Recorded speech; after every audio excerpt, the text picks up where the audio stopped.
Hello everyone, my name is Priyanshi Jain. This is the part 2nd of cardiac function test. In part 1st, we learn about the two enzymes, that is creatinine kinase and second is lactate dehydrogenase. In part 2nd, we will start with the third enzyme, that is cardiac troponin. So let's start. Third enzyme is cardiac troponin. Cardiac troponin are contractile protein found in muscles and play a role in actin-myosin interaction. Cardiac troponin एक क्या है, protein है. कौन सा protein है? Contractile protein है. इसका मतलब ये होता है कि जो हमारी मसल्स होती है, ये मसल जब कॉन्ट्रैक्ट करती है, कॉन्ट्रैक्ट करना मतलब सिकुड़ना, तो जो ये मसल सिकुड़ती है वो किसकी हेल्प से सिकुड़ती है? कार्डियक ट्रोपोनिन की वजह से. तो ये कार्डियक ट्रोपोनिन एक कॉन्ट्रैक्टाइल प्रोटीन है, ये कॉन्ट्रैक्शन के अंदर काम करता है. कहाँ पाया जाता है? फाउंड इन मसल्स में. और क्या प्ले करता है, इसका रोल क्या होता है कि मतलब इसका फंक्शन क्या होता है कि ये एक्टिन मायोसिन का इंटरेक्शन कराता है. हमने फिजियोलॉजी में पढ़ा है कि जो एक्टिन मायोसिन का जब इंटरेक्शन होता है तभी क्या होता है? मसल्स का कॉन्ट्रैक्शन होता है. So cardiac troponin is a complex of 3 troponin proteins. जो कार्डियक ट्रोपोनिन है वो क्या है? कॉम्प्लेक्स है. 3 ट्रोपोनिन प्रोटीन्स का कॉम्प्लेक्स है. कौन से 3 ट्रोपोनिन प्रोटीन्स हैं वो? ट्रोपोनिन सी है, सेकेंड है ट्रोपोनिन आई एंड थर्ड है ट्रोपोनिन टी. ट्रोपोनिन सी की फुल फॉर्म है कैल्शियम बाइंडिंग कॉम्पोनेंट. ट्रोपोनिन आई की है इनहिबिटिंग कॉम्पोनेंट और ट्रोपोनिन टी की है ट्रोपोमायोसिन बाइंडिंग कॉम्पोनेंट. ये बस इसकी फुल फॉर्म है कि इसका नाम सी, आई और टी क्यों पड़ा है. इसके फंक्शंस को डिटेल में जानने की अभी हमें कोई नीड नहीं है. तो इसमें यह है कि जो कार्डियक ट्रोपोनिन होता है वो एक कॉम्प्लेक्स प्रोटीन है. मतलब ये 3 इसकी जो सब यूनिट्स हैं वो कौन कौन सी हैं? 3 इसकी सब यूनिट्स है. ट्रोपोनिन सी है, ट्रोपोनिन आई है, ट्रोपोनिन टी है. नेक्स्ट हम देखेंगे कि जो मायोकार्डियल इंफार्क्शन डिजीज है उसके अंदर इन तीनों के लेवल्स के अंदर क्या चेंजेस आते हैं. सो फर्स्ट है हमारा cardiac troponin T. The level of cardiac troponin T rise with in 6 hours of myocardial infarction, peak at 72 hours and then remains elevated up to 2 weeks. इसका मतलब क्या है कि अगर किसी पर्सन को मायोकार्डियल इंफार्क्शन होता है तो मायोकार्डियल इंफार्क्शन के 6 घंटे में इसका कार्डियक ट्रोपोनिन टी का जो लेवल है वो इंक्रीज होना स्टार्ट होगा और 6 घंटे बाद अब इंक्रीज होना स्टार्ट होगा और 72 आवर्स पर 72 घंटे में ये अपने पीक लेवल पे आ जाएगा. मतलब हाईएस्ट लेवल पे कितनी देर में आ जाएगा? 72 आवर्स में आ जाएगा. और इसका लेवल लगभग 2 हफ्ते तक क्या रहता है? फिर इंक्रीज रहता है. ठीक है.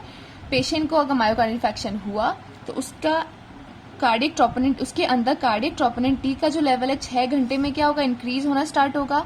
72 घंटे में एकदम हाईएस्ट लेवल पे आ जाएगा और वो लेवल कब तक रहेगा? 2 हफ्ते तक रहेगा. इसका मतलब ये है कि अगर किसी पेशेंट को मायोकार्डियल इंफेक्शन होता है तो उसका जो टेस्ट है, जब हम उसका टेस्ट कराएंगे तो 2 हफ्ते तक हम उसके अंदर इस कार्डियक ट्रोपोनिन टी को मेजर कर सकते हैं. सेकेंड है हमारा cardiac troponin I. It release in blood within 4 hours of AMI, peak at 14 to 24 hours and remain elevated for 3 to 5 days. इसका मतलब है कि अगर किसी पेशेंट को AMI है, AMI मतलब अक्यूट मायोकार्डियल इंफार्क्शन अगर किसी पेशेंट को है तो उसके अंदर कार्डियक ट्रोपोनिन आई का लेवल 4 घंटे में इंक्रीज होना स्टार्ट होगा. 14 से 24 घंटे में वो अपने पीक लेवल पे आ जाएगा. और कब तक वो बढ़ा हुआ रहेगा उसका लेवल बॉडी के अंदर? 3 से 5 दिन तक उसका लेवल बढ़ा रहेगा. अगर हम इन दोनों मार्कर्स को कंपेयर करें तो इस केस में क्या हो रहा है? 3 से 5 दिन तक ही इसका लेवल इंक्रीज रह रहा है. और इस वाले केस में मतलब कार्डियक ट्रोपोनिन टी का जो लेवल है वो 2 हफ्ते तक इंक्रीज रह सकता है. तो अगर हम कंपेयर करके देखें तो इन दोनों में से बेस्ट मार्कर कौन सा हुआ? कार्डियक ट्रोपोनिन टी हुआ. ये क्वेश्चन कई बार पूछा जाता है कि कार्डियक ट्रोपोनिन या फिर कार्डियक मार्कर्स में से बेस्ट मार्कर कौन सा होता है? वो होता है कार्डियक ट्रोपोनिन टी. उसका रीजन क्या है कि इसका जो लेवल है वो 2 हफ्ते तक इंक्रीज रह सकता है. हम 2 हफ्ते तक पेशेंट को मॉनिटर कर सकते हैं कि उसको मायोकार्डियल इंफार्क्शन है या नहीं है, फिर किस स्टेज पर है. अब बात है इनकी नॉर्मल वैल्यूज की. ट्रोपोनिन टी जो होता है उसका नॉर्मल वैल्यू है बिलो देन 0.1 नैनोग्राम पर ml ऑफ ब्लड. और ट्रोपोनिन आई की जो नॉर्मल रेंज होती है बिलो देन 1.5 नैनोग्राम पर ml of blood. Next enzyme है हमारा myoglobin. It is oxygen binding protein of cardiac and skeletal muscles. Myoglobin जो होता है वो एक ऑक्सीजन बाइंडिंग प्रोटीन है. ये ऑक्सीजन से जुड़ने का काम करता है और ये कहाँ मिलता है हमें? कार्डियक मसल्स में और स्केलेटल मसल्स के अंदर. The level of myoglobin increase after skeletal injury and AMI. अब देखिए ये जो मायोग्लोबिन है ये हमें कहाँ का मिल रहा है? एक तो कार्डियक मसल्स में भी मिल रहा है और एज वेल एज ये हमें स्केलेटल मसल्स में मिल रहा है. अगर किसी पेशेंट के अंदर मायोग्लोबिन का लेवल इंक्रीज आ रहा है तो हम ये देख सकते हैं कि हो सकता है कि उसको कोई कार्डियक मसल्स की डिजीज हो, और ये भी तो हो सकता है कि इसको कोई स्केलेटल मसल की डिजीज हो। तो मायोग्लोबिन इतना अच्छा मार्कर नहीं है, क्योंकि हम डिफ्रेंशिएट नहीं कर सकते पेशेंट के अंदर। हमने टेस्ट कराया, मायोग्लोबिन का लेवल इंक्रीज तो आया, लेकिन हमें कंफ्यूजन रहेगा कि वो इंक्रीज कार्डियक मसल्स की डिजीज की वजह से आया, फिर स्केलेटल मसल की डिजीज की वजह से आया है। तो इसका जो लेवल है वो दोनों में इंक्रीज रह सकता है। स्केलेटल की कोई इंजरी हुई तब भी रह सकता है, या फिर AMI के टाइम पे भी रह सकता है। इसकी नॉर्मल रेंज होती है बिलो देन 110 या फिर 110 नैनोग्राम पर ml। नेक्स्ट फिफ्थ एंजाइम है हमारा aspartate transaminase। This enzyme present in many tissues such as cardiac tissue, liver and skeletal muscles। ये जो एंजाइम होता है ये काफी टिश्यूज में पाया जाता है, कार्डियक टिश्यू में भी पाया जाता है, लिवर के टिश्यूज में भी पाया जाता है, स्केलेटल मसल्स के अंदर भी पाया जाता है। LFT जब हमने पढ़ा था वहाँ पे aspartate transaminase के बारे में पढ़ा था। तो ये जो एंजाइम है वो काफी टिश्यूज के अंदर पाया जाता है। इसकी जो नॉर्मल रेंज है वो है 15 से 46 यूनिट्स पर litre. Elevated level of AST can be seen in AMI, but this enzyme is more specific for liver disease। इसका मतलब ये है कि ये जो aspartate transaminase का जो लेवल है वो इंक्रीज नजर आता है AMI के टाइम पे, बट ये जो AMI एंजाइम है ये बाकी सारे टिश्यूज में भी प्रेजेंट है। तो हम कंफर्म नहीं बता सकते कि सिर्फ AMI की वजह से इंक्रीज है इसका लेवल, या फिर कोई दूसरी डिजीज भी हो सकती है। अगर उसको पेशेंट को कोई लिवर की डिजीज है तो भी इसका AST का लेवल इंक्रीज आएगा। तो ये बेस्ट मार्कर नहीं कहलाया जा सकता है कार्डियक फंक्शन टेस्ट के लिए। सिक्स्थ है हमारा enzyme homocysteine. High level of homocysteine in blood determine the risk of chronic heart disease. अगर होमोसिस्टीन का जो लेवल है वो काफी ज्यादा हाई आ रहा है तो वो हमें ये बताएगा कि इस पेशेंट को क्रोनिक हार्ट डिजीज है। क्रोनिक हार्ट डिजीज का मतलब होता है, क्रोनिक मतलब होता है कोई बीमारी अगर बहुत लंबे समय से चलती आ रही है, बहुत टाइम से हो रखी है उसे बीमारी, तो वो क्रोनिक के अंदर आता है। तो अगर इसका लेवल बहुत ज्यादा इंक्रीज आ रहा है किसका, होमोसिस्टीन का, तो हम ये बता सकते हैं कि उस पेशेंट को एक क्रोनिक मतलब बहुत लंबे से कोई हार्ट डिजीज है। अब होमोसिस्टीन का लेवल हमने यहाँ लिखा है, अगर इस टाइप का लेवल हमें दिख रहा है तो हम क्या उस पेशेंट की हेल्थ स्टेटस बता सकते हैं।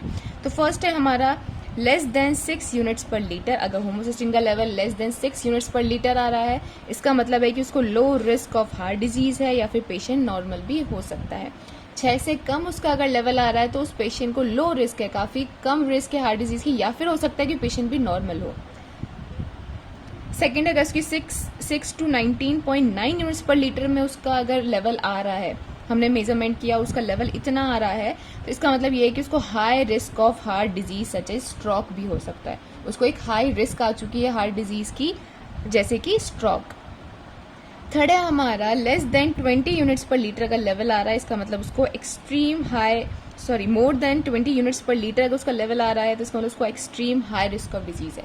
यहाँ पे हाई रिस्क ऑफ डिजीज है या फिर रिस्क ऑफ डिजीज हम कह सकते हैं, बट अगर 20 यूनिट्स पर लीटर से ज्यादा उसका लेवल चला जाता है तो उसको काफी हाई रिस्क ऑफ डिजीज हो सकती है, या फिर उसे हार्ट अटैक की भी प्रॉब्लम हो सकती है in future. Last seventh enzyme है हमारा C रिएक्टिव प्रोटीन, जिसे हम CRP भी कहते हैं शॉर्ट फॉर्म में।